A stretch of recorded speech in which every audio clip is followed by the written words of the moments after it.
Sveiki gyvi mėly YouTube platformų žiūrovai. Tai, kad matot mane pirmą kartą ir nesat dar prenumeravę mano kanalą, galite iš karto tai padaryti, prenumeruoti kanalą, o jeigu paspausit dar skambutį, vadinam varpelį, tada gausit pranešimus apie naujausius vaizdo įrašus ir tiesioginės transliacijas. Taigi, šiandien kalbėsim labai rimtą temą ir aš galvoju, ką panu užvadinti. Tiesiog galėtų užvadinti vieninteliu žodžiu – mirtis. Kalbėsim ne apie tai, ar jūs bijot mirti. Kalbėsim apie tai, kiek mes dar čia metų išsilaikysim, kiek metų išsilaikys senbuvė Europą ir kalbėsim apie gimstamumą ir apie kraupius dalykus. Taigi, kas mane privert padaryti ant vaizdo įrašą? Mane privert padaryti alternatyvą Vokietijai tokia partija yra. Aišku, manęs nesakė, tu privalai padaryti. Bet kada aš stebiu tos partijos populiarumo Vokietijoje ir ateinančius rinkimus apklausos rodo, kad gali nusišlauti, taip liaudiškai sakant, rinkimus Vokietijoje. Ir aš pradėjau domėtis, o ko ne ten tokį žad? Nes dažniausiai partijas žad. Dažniausiai partija žad kažko prižad, žmonės patik ir išėk. Kaip ir Lietuvoje virš 30 metų. To klasikinis būdas, bet pasirodo, kad ne. Pasirodo, kad alternatyva Vokietija tiesiog pradėjo kelti labai skaudžią ir nepatogią tiesą. O ta skaudži ir nepatogi tiesa ir tiesiog Vokietija uždarinėjami vaikų darželį, senstanti visuomenė, žmonių mažėjams ir alternatyva Vokietija tiesiog išsitraukia sausus skaičius ir tas sausas skaičius sudaužo visas iki šiol buvusias partijas ir dabartinį esančių valdančiai partijai. Tiesiog daužo. Tiesiog išsitraukia faktus, mes nykstam. Faktas, mes mirštam. Ir viskas. Mes mirštam be karo, be bombų kritimo, be automatų šaudimo. Mes tiesiog mirštam. Ir dabar pasižiūrėsim skaičiukus. Kokia situacija yra Vokietijoje? Aš kada pasižiūrėjau, iš tikrųjų pakraupau. Aš niekad negalėjau patikėti, kad Vokietijoje kiekvienas metas miršt daugiau žmonių negu gimst. O miršt 350 tūkstančių kas metus daugiau žmonių. Jūs įsivaizduojat, kas tai per skaičių? 350 tūkstančių vokiečių daugiau miršt nei gimst. Vokietijoje taigi nėra karo. Vokietija taigi galingiausia Europos ekonomika ir taip toliau. Mes žinom Mercedesus, BMW, Audi, Volkswagen ir taip toliau. Visokias gamyklas ir produkcija, aukštos kokybės, vokiškas standartai ir taip toliau. Mes žinom Lidlus. Bet pasirodo, kad Vokietijoje yra labai liūdna situacija ir ta situacija ir nutylima. Ta situacija ir glaistoma, slopinama ir neakcentuojama. O tai ir pats pagrindas. Tai ir Vokietijos nykims. Ir būtent alternatyva Vokietija iškėlė ton klausimą ir aš perėmęs estafetę toliau pradėjau domėtis, kokia situacija ir viso Europoje ir žinoma Lietuva ir mūsų Baltijos šalyse. Ir pas kaimynus. Ir šiandien rinkaus iš statistikos departamento duomenis, nes tai visi dirbtiniai intelektai ten, atsiprašant, grybą pjaun. Taigi, Vokietijos federalinis statistikos tarnybos Destatis yra duomenis iš Vokietijos, jo tai 352 tūkstančių. Ir kas yra įdomiausia, dar ir kits momentas, kada yra kalbama apie gimstamumą, tai tarkim, Vokietijoje gimst 650 tūkstančių vaikų, ne? Vat pagimt 650 pagimt, bet vis dėlto 350 bendrą sudėjus mirštamumą 350 daugiau miršta, ne? Ir žiūrėkit, dabar 650 tūkstančių atrodo skaičius ir nemažas, bet vis dėlto 350 miršta. Bet, kas yra dar slepiama, ir, ne tiesiog atslepiama, tiesiog neakcentuojama, kad tarp tų 600, tarkim, čia Vokietijos mes pavyzdį dabar paėmėm, Vokietijai biškai analizuosiam, 650 tūkstančių gimusių vaikų, 30% yra užsienio pilietybė turintis atvykėlė, tiesiog. Iš Indijos, Pakistanų, Iranų, Turkijų ir taip toliau. Pačių vokiečių tik 70%. Vokietijos pilietybę turinčių. Bet tarp Vokietijos pilietybę turinčių taip pat jau gali prieš daug metų atvykus ir gavusi Vokietijos pilietybę, taip pat iraniečiai, pakistaniečiai, turkai ir taip toliau. Taigi, pačių vokiečių ir labai maža dalis. Tos dalies nėra, nes ir statistikos departamentas palei pilietybę. Jeigu tu turi pilietybę, jau skaitos jau ir priskaičiuojama prie vokiečių. Jeigu nėra pilietybės, tada prie užsienio atvykėlių. Ir 71 ir su pilietybė, tai aš manau, kokį 50 tik procentų tai ir vokiečių. Ir tai skaičiai didėja būtent iš atvykusių tų šalių skaičiai didėja. Nes iš musulmoniškų šalių mes žinom, kad islamo religija, dariau išsamų vaizdo įrašą, kad žmonėm parodyti, kas mūsų laukia. Daugelis galvo, kad čia pradėjau palaikyti islamą, čia taip toliau. Ne, aš tiesiog parodau, kad Lietuva nebetelpi mečetės jau musulmonai ir taip toliau. Ir neišvengiama. Tiesiog, jeigu mes vykdysim savižudišką politiką, tiesiog tas vietas užims kiti. Ir muftijus Vilnių, kur kalbino muftijų, dvasininką, ne, islamo, tai sako, geras vietas tuščias, ilgai neužsibūna, nes užim kiti. Ir sako, ne mes čia kalti, ne musulmoną kalti, kad jūs atlaisvinat vietas ir jūs neturit kas dirbtų, picas išvežiotų ir taip toliau, boltas. Nu, tai ir teisybė. Ir čia mes negalim piktum tų žmonių. Ane, pamat laisvas vietas, mūsų politika, mūsų vyriausybė ir taip toliau sudaro sąlygas anim atvykti ir viskas, ir mes turim. Taigi, Vokietijo. Ir dabar pereisim prie Europos. O kokia situacija ir Europo? Taigi, aš susidėjau pagrindinius skaičius ir žiūriu, kokia ir situacija. Vokietija per metus 350, jeigu tiksliai 352 tūkstančiai miršt, daugiau negu gimst. Italija 320 tūkstančių. Italija, kur irgi jokį karą nevyks, nieko. Italija, taigi, ir šiaip Italija, taip ir Ukrainos to karą, tai nelabai veržas kiščiais, bet vis dėlto. Lenkija 164 tūkstantį. Bulgarija 48 tūkstančius per metus. Rumunija 95 tūkstančius per metus. Lietuva apie 20 tūkstančių. Latvija 14. Vienintelė Prancūzija plus 47 tūkstančių į metus dar pasipildo. Prancūzai visą laiką būdavo tokiai patriotiški, bet, kaip aš minėjau, jeigu pasižiūrėti, paanalizuoti Prancūzijos gimstamumą, kas ten gimda, tai irgi labai daug atėjūnų. Taigi, ten pačių prancūzų labai maža tiek. Ir Airija plus apie 20 tūkstančių. Taigi, Europos Sąjunga iš vis praranda per metus 1 260 000. Jeigu žiūrėti iki kelintų čia metų, visi per kiek metų, iki kiek čia realiai bus jau kritinė situacija, tai praktiškai Europos šalyse yra paskaičiuota, taip vidurkiai, čia imkim vieną šalis 2048 metų, 2050, tai imkim vidurkį 2050 metas bus kritinė situacija. Visų Europo. Absoliutiška. Pačių europiečių tokių bus labai maža. Reikėtų dar paminėti Švediją. Švedija irgi ir pliusas šioks toks, bet irgi jeigu pasižiūri, kad Švedijo gimt, tai musulmona. Pagrindį gimdyta ir musulmonė. Švedija ir labai stipriai užsileidus musulmoniškų šalių atėjūnų. Tai mes turim tokią situaciją ir ta situacija iš tikrųjų ir labai liūdna. Ir Kinijoje ir situacija. Aišku, jeigu dabar kalbėti apie Ukrainą ir Rusiją, Ukraina irgi prarand labai daug. Ukraino, aišku, ir situacija kritinė, nes, turim suprasti, Ukraina po 350 000 prarand, bet Ukraino vykst kars. Ne? Jeigu imt Rusija irgi nėra labai gera situacija. Miršt apie 600 000 daugiau žmonių nei gims. Bet Suprantat, kam ir dalyks, jeigu žiūrėti, Rusija vis tiek išliks. Jeigu Europa išnyktų, europinis tos šalis, apnyktų, nors visiškai išnykti negalės, nes tas vietas ateis kiti, užims kitas vietas.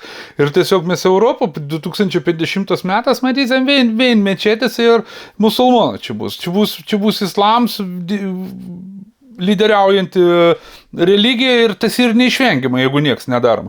Rusija išliks. Ir po to, aišku, atsigaudinės. Nes čia yra Ukrainos karas labai stabdo. Pagrindinio priežasčio, kodėl Rusija sumažė, tai ir Ukrainos karas. Žmonės ir baimė gyvena ir taip toliau.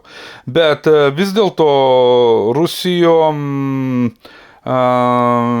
iki 1,3 milijono pasigimta Rusija, kiekvienas metas. Ir gimstamumo šalyje gimsta 1 200 000. 1 200 000. 1 200 000 pasigimda Rusija. Ir jeigu kalbėti apie Lietuvą, ir kada mes apie 20 000 prarandam ir atrodo, nėra čia jokio karą, nieks čia nekariauna, nieks čia nesproginė, nedaug dėjų, tai mūsų protingėja politika čia dabar jau organizuoja svetimų šalių brandolinius ginklus, aišku, prie knopkių greičiausiai prieimų neturės prie valdymą, ir jeigu čia mes tapsim tokį fronto zoną, iš kurios užsienio šalis galės leidinėti brandolinius ginklus į kitas šalis, tai čia iš viso iškepsim per kelias minutės ir viskas visi, vieninga visi. Aš dariau apie ton vaizdą įrašą išsamų. Ir daugelis nesuprato, kad dėl ko ir keičiams tas konstitucijos straipsnis, sako, Vaida, tu čia kliedi, Lietuva nenori tą brandolinį valstybę. Ne, o jeigu užsienio šalių atplauks, tarkim, laivas su brandolinės ginklas, ar jau mes netampam brandolinį valstybę, tai automatiškai tampam. Jeigu bus paleisti tai ginklai iš mūsų šalies, tarkim, į ton Rusiją, ne, tai iš kur bus traktuojama, kad ir paleisti? Aišku, kad iš Lietuvos. Atsaks bus, ar tarkim atplauks kažkoks prancūzų laivas ir paleis brandolinį raketą į Rusiją, ar Rusija smogs Prancūziją ar Lietuvą. Tai savaime, aišku, kad Rusija smogs Lietuvą. Tai va, iki tokių mes, jeigu daisim nesąmonį, tai čia aš matau, kad daisim, nes visi politika už ir taip toliau. Tiesiog norim naikinti 137 konstitucijos straipsnis, kur draudžiama, kad Lietuvos teritorijų būtų užsienio šalių karinės bazės, nes vis dėlto tas toks laivas su brandoliniu ginklu, jau skaitos kaip karinė bazė ir užsienio karių buvim čia. Nors ir taip jau ta konstitucija mūsų ir pažeista, ir taip mes turim pilną tų karinių visokių čia bazių, amerikonų, vokiečių ir taip toliau. Taigi ir tokia situacija, kad be karo mes labai gražiai nykstam. Ir kaip ir sukurta žmonėm iliuzija. Čia ir pagrindas, kaip ir žmonėms sukurta iliuzija, kad žmonės gal dabar sudaryta sąlygas nusipirkti visokių daiktų ir džiaugtis daiktas. Džiaugtis tau tuščio gyvenimu, prisiverk mašinų, visokių lizinginių daiktų. Ir ne džiaugas tau gyvenimu, bet iš tikrųjų Lietuva nyksta ir naikinama. O čia verdančios varlės principas ir kada varlį paėmė įmetė į, kaip Žemaitė sakė, viedrą su vandeniu ir apačiu pakuri silpną ugnelę. Pakuri ir tas vanduo pobišk šil, kol galų užverda, ne? Bet varlė to nesuprasdama, nejausdama, tiesiog paėmė ir išverda. O čia ir verdančios varlės principas.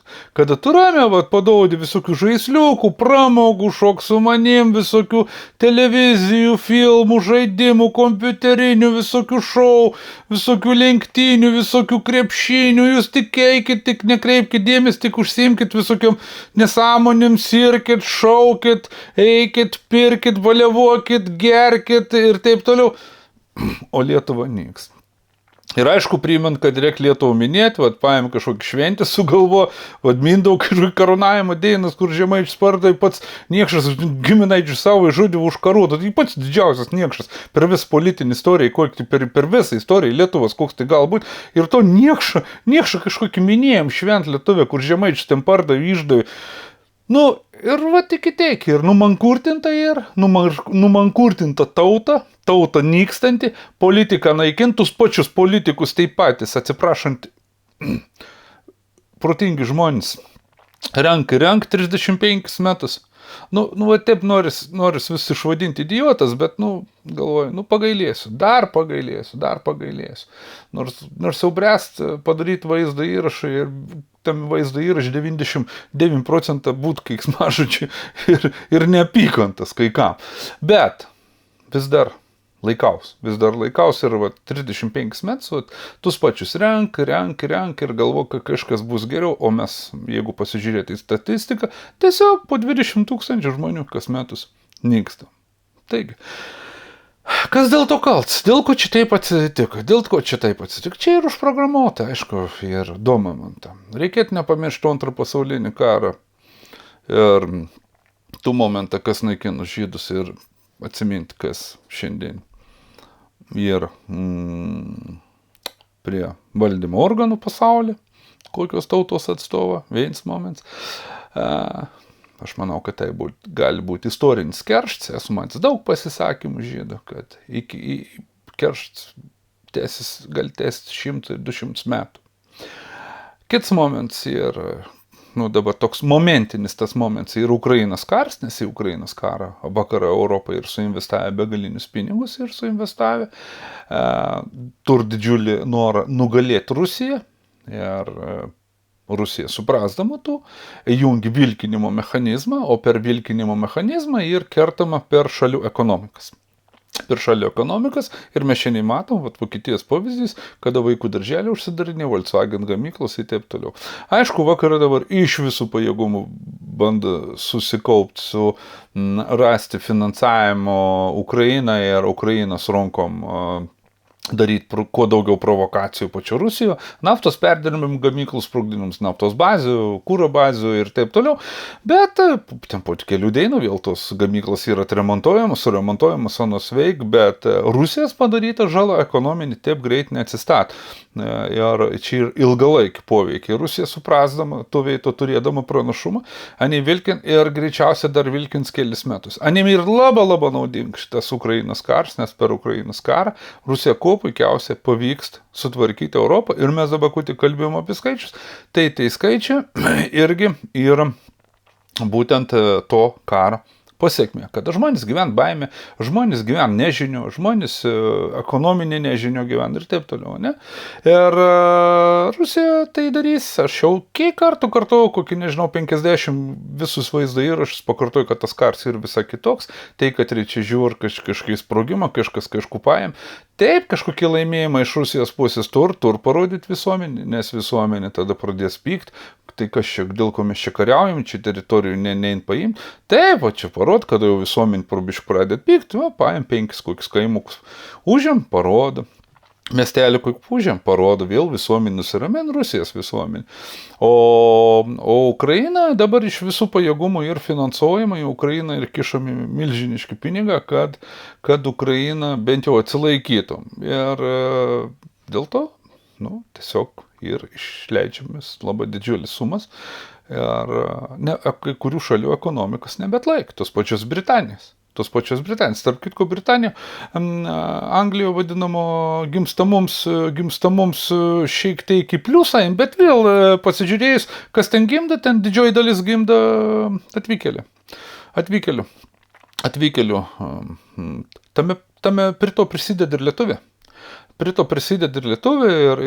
visi kiti atvažiavę į Anglijos apsigyvenę ir ten jau yra neįskaičiuojant, kaip jau Anglijos pliusus, visus tus pliusus padaro ir atvykėliai. O pats Angla nyksta.